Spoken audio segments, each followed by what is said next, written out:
Dan khutbah bahagian ke-9 kali ini pula, saya berikan judul Kepimpinan dan Taurat Tuhan.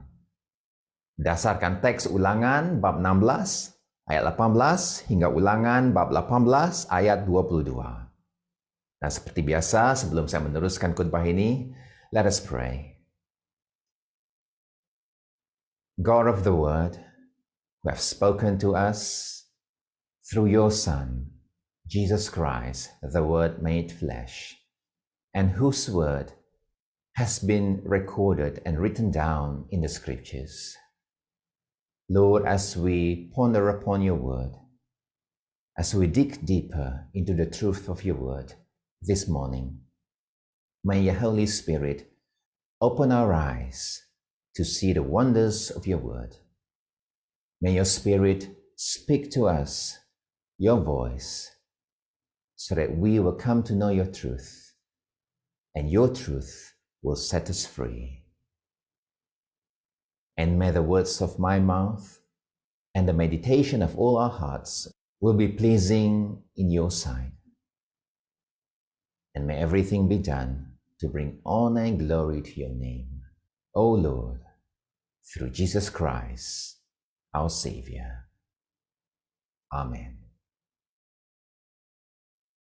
Saudari, seperti yang kita sedia maklum, baru-baru ini seorang Perdana Menteri yang baru telah dilantik bagi negara kita.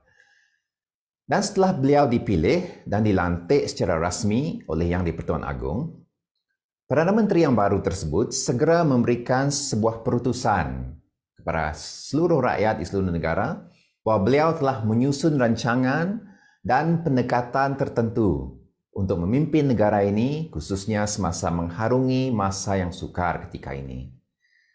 Dan seterusnya, seperti biasa, salah satu perkara pertama yang perlu dilakukan oleh seorang Perdana Menteri yang baru ialah untuk melantik menteri-menteri di dalam kabinetnya untuk menguruskan negara.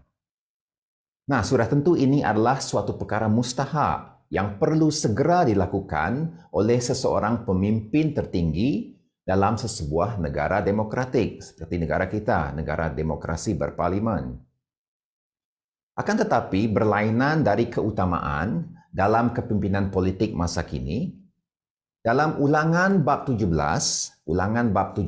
ayat 14 hingga 20 yang telah dibacakan tadi, kita dapati bahwa perkara pertama yang harus dilakukan oleh seorang raja Israel yang baru dilantik adalah untuk mendapatkan suatu salinan Taurat daripada para imam Lewi dan menuliskan sebuah salinan untuk dirinya sendiri supaya beliau dapat membacanya seumur hidupnya dan belajar menghormati Tuhan.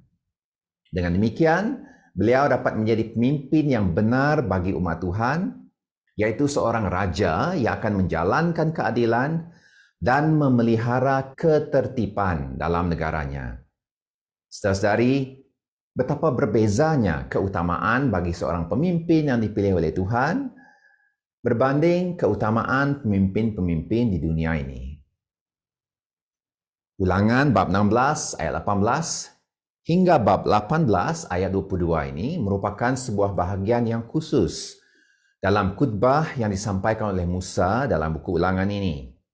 Ucapan Musa dalam bahagian ini mengekori rapat ketetapan-ketetapan yang disampaikannya mengenai penyembahan di satu tempat kudus bagi umat Israel yang bermula dari bab 12 yang lalu.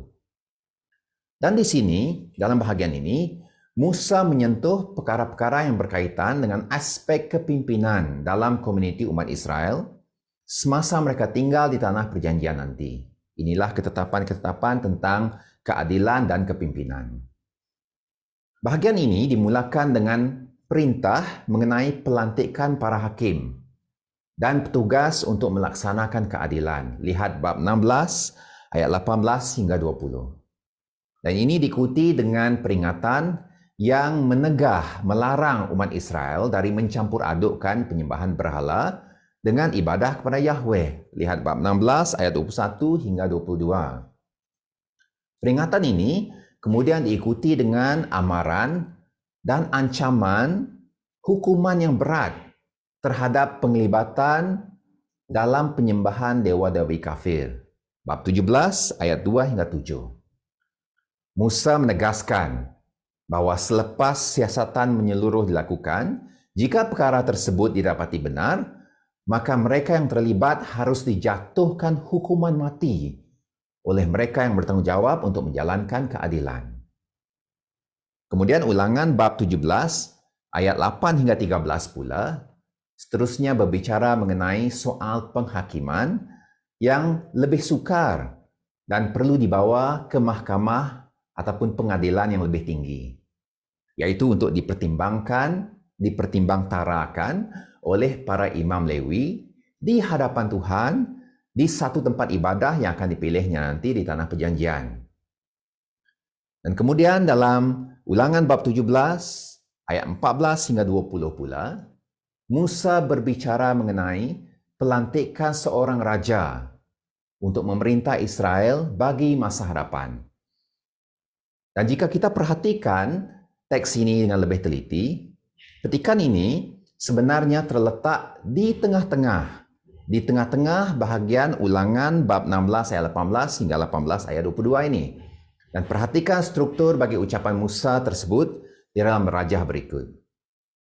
Penempatan ayat 14 hingga 20 itu di tengah-tengah struktur yang sengaja disusun sedemikian rupa dalam kitab ini menunjukkan bahawa petikan ini adalah tumpuan, fokus bagi bahagian Ulangan bab 16 hingga 18 ini. Ini juga memberikan petunjuk kepada kita sebagai pembaca bahawa ayat 14 hingga 20 tersebut harus menjadi tumpuan kita.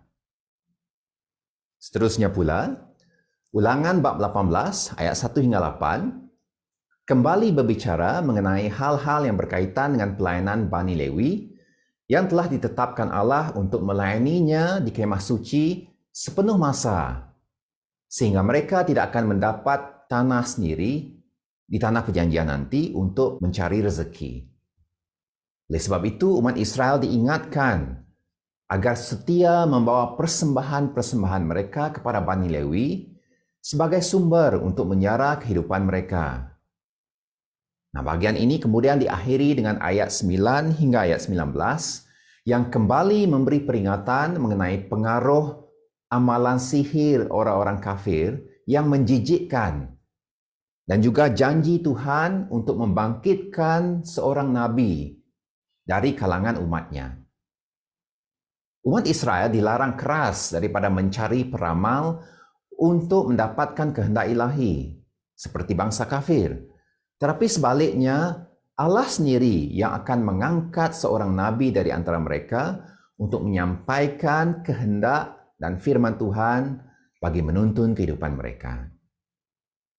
Saudara-saudari, dalam khutbah ini, saya mengajak kita untuk menumpukan perhatian kepada bahagian tengah tadi, yaitu Ulangan bab 17 ayat 14 hingga 20. Sebab itulah saya menamakan khutbah ini sebagai Kepimpinan dan Taurat Tuhan. Seperti yang saya sebutkan tadi, petikan ini membayangkan suatu masa yang akan datang. Suatu masa di hadapan apabila umat Israel mahukan seorang raja untuk dilantik bagi memimpin mereka. Dan di dalam sejarah kehidupan umat Israel di Tanah Perjanjian, kita akan dapati bahawa hal ini telah berlaku dalam kitab 1 Samuel bab 8. Apabila pemimpin-pemimpin suku Israel meminta Nabi Samuel melantik seorang raja atas mereka seperti bangsa-bangsa lain. Jadi dalam petikan ini, Ulangan bab 17 ayat 14 hingga 20, Musa memberikan petunjuk kepada Israel mengenai sifat-sifat yang harus ada pada seorang raja yang bakal memerintah Israel. Dalam ayat 16 hingga 17, Musa menyenaraikan apa yang tidak boleh dilakukan, dan dalam ayat 18 hingga 20 pula, apa yang harus atau patut dilakukannya yang sepatutnya menjadi keutamaannya sebagai pemimpin atas umat Tuhan. Senarai negatif dalam ayat 16 hingga 17 tersebut diberikan dengan tujuan untuk mencegah penyalahgunaan kuasa yang mungkin timbul kerana cita-cita atau keserakahan seorang yang berkuasa. Larangan pertama mengenai tingkah laku diraja adalah larangan terhadap memperbanyakkan bilangan kuda. Nah, dalam dunia purba, kuda digunakan terutamanya untuk menarik kereta kuda ataupun pedati dalam peperangan. Tentera berkereta kuda memiliki kelebihan besar berbanding tentera yang berjalan kaki. Larangan ini menjangkakan godaan terhadap raja dan orang Israel untuk meletakkan kepercayaan pada kuda, pada jentera perang sebagai penjamin bagi kemenangan berbanding mempercayai Tuhan. Lihat Mazmur 20 ayat 7. Larangan kedua pula melarang raja dari mengambil banyak wanita dalam istananya. Nah, dalam dunia timur dekat purba, raja-raja biasanya mengambil banyak wanita sebagai isteri ataupun gundik atas beberapa sebab. Selain untuk memuaskan hawa nafsu raja, perkahwinan juga sering diatur untuk mengadakan pakatan dengan kerajaan lain, sehingga menguatkan perikatan di antara seseorang raja dengan raja-raja yang lain. Di samping itu, wanita-wanita kepunyaan raja turut meningkatkan statusnya di peringkat antarabangsa. Oleh itu, larangan tersebut diberikan supaya jangan hatinya menyimpang. Sebab keinginan untuk memuaskan hawa nafsu, untuk mencari rakan pakatan politik, dan keinginan untuk mengejar status akan meracuni hati raja dan melemahkan kesetiaannya kepada Tuhan. Dalam larangan yang ketiga pula, perak dan emas yang disebutkan di sini merujuk kepada kekayaan dan kemewahan secara umum. Dalam amalan politik pada zaman tersebut, kemungkinan besar pengumpulan kekayaan di raja dilakukan dengan cara menagih atau memeras cukai yang tinggi dari para rakyat jelata. Dan itu sudah tentu salah dan tidak adil bagi umat Tuhan. Melalui larangan-larangan ini, raja di Israel dilarang daripada menggunakan kedudukan mereka untuk membina kekuatan tentera dan politik, untuk membuat pakatan dengan kerajaan-kerajaan asing, dan untuk mengumpulkan kekayaan bagi diri mereka sendiri, seperti raja-raja bangsa lain. Nah, walaupun Allah membenarkan raja dilantik atas umatnya, namun mereka tidak boleh berkelakuan sama seperti bangsa-bangsa lain. Dalam ayat 18 hingga 20 pula, Musa memberikan senarai positif, yaitu apa yang harus dilakukan oleh seorang raja Israel apabila dia menaiki tahta. Perkara pertama dan yang paling penting yang harus dilakukannya adalah untuk menuliskan untuk dirinya sendiri salinan kitab Taurat menurut gulungan Taurat yang dijaga oleh Imam Lewi. Baginda harus melakukannya supaya dapat membaca Taurat itu seumur hidupnya, supaya dia belajar bertakwa kepada Tuhan Allahnya dengan berpegang teguh dan mengikut semua kata-kata di dalam Taurat tersebut serta kanun-kanunnya. Dengan menuliskan ajaran Taurat, membacanya dan mempelajarinya, itu akan menanamkan firman Tuhan ke dalam hati dan fikiran sang raja. Sang raja tersebut harus belajar menghormati dan mentaati jalan Tuhan yang termaktub di dalam Taurat, sehingga dia dapat memimpin umat Tuhan untuk setia kepada Allah. Dan tambahan lagi, dengan merenungkan firman Tuhan, sang raja akan belajar untuk bersikap rendah hati di hadapan Tuhan dan terhadap saudara-saudara sebangsanya. Hanya dengan mematuhi Taurat, dia dan penggantinya kelak akan memerintah lama di tanah perjanjian. Dia tidak boleh menyimpang dari Taurat itu ke kiri maupun ke kanan. Saudari, perintah dalam ayat 18 hingga 20 inilah yang mendasari perintah Tuhan kepada Yosua dalam Yosua bab 1 ayat 8 agar merenungkan Taurat itu siang dan malam, dan juga yang mendasari kata-kata si pemazmur dalam Mazmur 1 ayat 2. Saudari, petunjuk yang diberikan Musa dalam ayat 18 hingga 20 ini menunjukkan bahawa pembacaan Taurat adalah kunci bagi sikap yang benar di hadapan Tuhan. Pembacaan Taurat adalah kunci bagi kerendahan hati terhadap sesama umat Tuhan.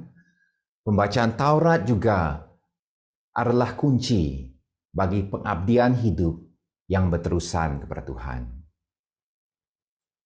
Dan dalam sejarah umat Israel seterusnya, malangnya hanya sedikit bilangan pemimpin yang meneladani petunjuk yang disampaikan oleh Musa di sini. Misalnya Yosua yang memimpin Israel masuk ke tanah perjanjian, Raja Hizkia dalam 2 Raja-Raja bab 18 ayat 3 hingga 7, dan Raja Yosia dalam 2 Raja-Raja bab 22 ayat 18 hingga 19. Kebanyakan dari raja-raja Israel yang lain telah gagal sama sekali. Dan pada akhirnya peranan ini telah dijalankan dengan sempurna hanya oleh satu pribadi, yaitu Yesus Sang Mesias, Raja keturunan Daud, yang datang bukan untuk menghapuskan Taurat, tetapi untuk menggenapinya. Lihat Matius bab 5 ayat 17. Yesus Kristuslah yang merupakan penggenapan yang sempurna bagi tanggung jawab perjanjian Israel di hadapan Allah, seperti yang termaktub di dalam Taurat. Saudara-saudari, dalam petikan ini kita melihat bagaimana firman Tuhan, dan dalam konteks umat Israel di sini, Taurat Musa, bagaimana ia harus menjadi pusat dan dasar bagi kehidupan dan kepimpinan umat Tuhan. Tentunya teks ini ditujukan khusus kepada kepimpinan Israel dan diperincikan untuk raja mereka. Namun, ia masih ada kaitan dengan kita, orang percaya pada hari ini. Nah, saya sedar bahawa tidak semua daripada kita yang mendengar khutbah ini adalah pemimpin-pemimpin gereja atau pemimpin komuniti Kristian. Akan tetapi, siapa tahu suatu hari nanti kita akan menjadi pemimpin. Dan apabila kita bertumbuh dalam iman dan dalam pelayanan, kita sepatutnya menjadi pemimpin dalam komuniti Kristian.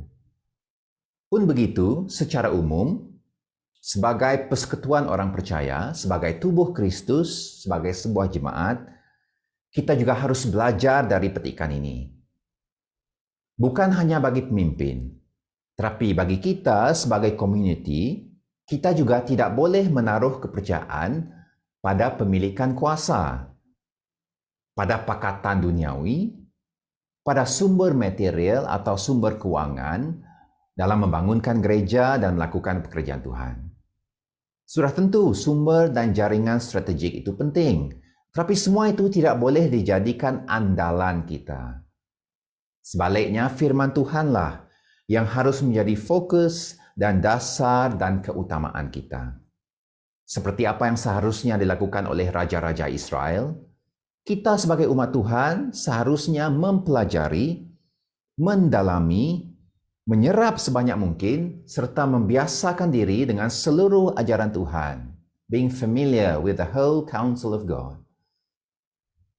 Saudara-saudari yang dikasihi Tuhan, Allah telah menetapkan bahwa kita mengenal Dia melalui pewahyuannya. Dan wahyu itu sudah tertulis di dalam kitab suci. Jadi dengan mempelajarinya, dengan merenungkannya, dengan berusaha mentaatinya, kebenaran ilahi akan memperbaharui fikiran kita dan natijahnya akan mengubah tingkah laku kita. Hanya dengan mengetahui kehendak Tuhan yang terkandung di dalam firman Tuhan, kita dapat berjalan di dalam jalan Tuhan. Saudari, saya ingin menutup dengan mengimbau kisah Raja Yosia yang tercatat dalam 2 Tawarikh bab 34 dan 35. Datuknya, Manasye, adalah seorang raja yang paling jahat dalam sejarah kerajaan Yehuda. Ayahnya pula, Raja Amon, juga berbuat jahat di mata Tuhan. Akan tetapi, Yosia berbeza sekali daripada para pendahulunya. Sebab ketika dia masih muda remaja, mulailah dia mencari Allah Daud leluhurnya. Pada tahun ke-12, dia mulai menyucikan Yehuda dan Yerusalem daripada bukit-bukit pemujaan patung-patung ukiran dan patung-patung tuangan. Yosia memulakan sebuah reformasi di negerinya, menyingkirkan penyembahan berhala di seluruh kerajaannya dan membaik pulih bait Allah di Yerusalem. Akan tetapi, usaha reformasi tersebut meningkat dengan mendadak apabila kitab Taurat ditemui semula di bait suci. Dan setelah mendengar kitab Taurat itu dibaca, walaupun beliau sudah melaksanakan reformasi, Raja Yosia menyedari betapa umat Allah telah gagal mentaati perintah Tuhan. Dan Yosua kemudian memimpin rakyat Yehuda memperbaharui perjanjian mereka dengan Tuhan. Selesai reformasi Yosua tersebut mencapai kemuncaknya apabila mereka merayakan perayaan Paskah yang terbesar yang pernah diadakan dalam sejarah pemerintahan beraja di Israel. Nah, kisah ini memberikan suatu contoh bagaimana firman Tuhan harus menjadi pusat dan dasar bagi kehidupan umat Tuhan. Sebab pembaharuan atau reformasi yang benar hanya akan berlaku melalui ketaatan kepada firman Tuhan. Kita dapat mengadakan banyak program atau acara kebangunan rohani. Tetapi hanya apabila orang mengetahui kebenaran firman Tuhan dan berusaha untuk mematuhi perintah Tuhan, barulah kehidupan mereka akan benar-benar berubah. Sekiranya firman Tuhan tidak mendapat tempat terutama di kalangan umatnya, yang akan kita dapati hanyalah amalan kerohanian, spirituality, tetapi bukan transformasi hidup yang sejati. Oleh itu, saudari, marilah kita meletakkan kitab suci sebagai benar-benar sentral, sebagai benar-benar yang terutama, menjadikannya keutamaan di dalam jemaat kita, dan menjadikannya kerinduan hati kita yang terdalam. Dan marilah kita berusaha dengan tekun untuk mentaatinya. Hanya dengan komitmen yang seperti itu, kita akan berjalan dan kekal berjalan di jalannya Tuhan. Amin. Semoga kita meletakkan firman Tuhan sebagai yang terutama dan menjadikannya pusat kehidupan kita.